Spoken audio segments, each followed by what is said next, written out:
Hey there, Richie D here. Samsung's Note 4 is just around the corner, and with it, the Gear VR, a virtual reality headset that's unique to the Note 4. And no, smell-o-vision is not part of the package for those that saw my last video. Now I'm going to take a look at two of the current mobile virtual reality options out there and see how they compare to the upcoming Gear VR. Let's have a look.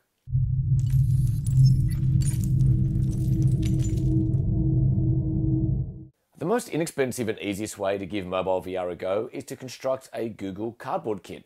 You can make your own from literally a pizza box, or just order a kit from a supplier that can send you all the parts. Now all you have to do is make a few folds in the pre-cut kit, stick in the lenses and magnet, and voila, you have a working VR set. And then give it to your mate and secretly film their reaction as they ride a virtual roller coaster. Oh, this is blowing my mind. No way! No way! Now I'm using the Nexus 5 for the content here, but there are a bunch of other phones that work just as well. Google has its own Cardboard app that lets you try a few things out by using two simple gestures.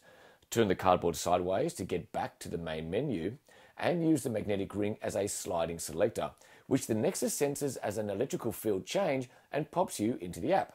Now my favorite app would have to be the YouTube one, which is presented as an all-encompassing sphere of YouTube videos, and it does a pretty good job of placing the video in such a way that it makes it look like you're watching this big screen amongst all these other YouTube videos.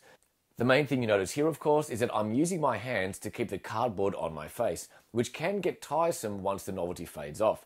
Now this is where the Durovis Dive is a better, albeit at around $80 a more expensive option, with a head strap to keep the headset in place.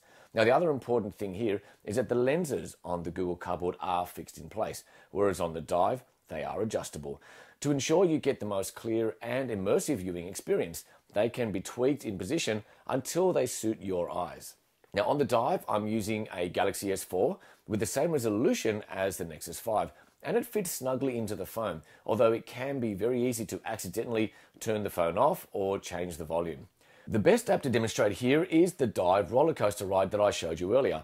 Your ability to look around while the roller coaster zooms along its rail can make you feel genuinely queasy.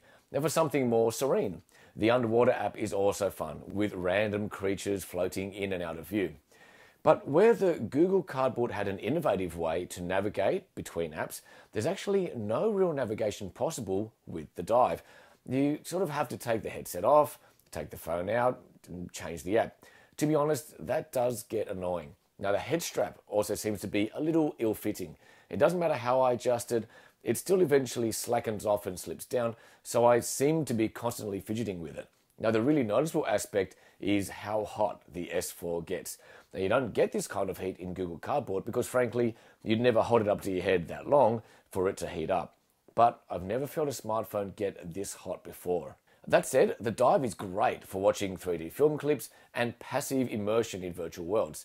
Just as a casual VR experience, it's great, and the S4 screen is quite responsive, although at times, the pixels can be noticed as a subtle grid that covers the screen. Which brings us to the Samsung Gear VR. Now the Samsung model has been designed and produced in partnership with Oculus, and when compared to Cardboard or the Dive, they seem to have addressed a few of the niggles I just mentioned. The first one is the head strap. It actually also goes over the head, just like the Oculus Rift, for better comfort and long-term placement. Second is an actual control system. There's a back button, touchpad, and volume key to make navigation easier. For me, the biggest attraction is the use of the Note 4 as the display. It has a Quad HD screen, which is even better than the current Oculus Rift, which uses the Note 3's 1080p screen. Now this should make the virtual world even more detailed, immersive, and experiential. But hey, this is all guesswork until I actually get my hands on one. So that's my quick look at mobile VR. Are you keen to step into virtual reality? And is the Gear VR an enticing accessory for the Note 4? Let me know in the comments area below. Click if you enjoyed this and subscribe if you haven't already. Until next time.